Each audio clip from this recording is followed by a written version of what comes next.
internet suñu live TV ki nga xamante ne nag moom mooy Seydi Gassama directeur exécutif Amnesty National daal dinay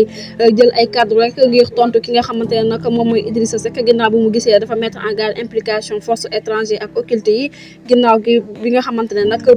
politique bu Sénégal jamono ji nag mu ngi ci ab crise bu métti métti mi te Idrissa Seck nag lam ko daal di xam ne rek moo di ne force occulte yi demagam suñoo ñëw rek pour defal li nga xamante ne nag moom mooy réew mi waaye nag peuple bi ci boppam rek ñoom ñoo daal di booloo doon ab say rek ngir indi li nga xamante ne nag moom mooy ab jàmm ki xam ne mbir mu nu mel nag di Seydi Gassama ba tax nag ma ngay woo bu baax ñi nga xamante ne nag ñoom ñoo ŋànk àq ak yelleef doomu aadama ñu daal di jëmbat li nga xamante ne nag moom mooy jàmm ci wërngal képp waaye fexe nag ba démocratie bi nekk benn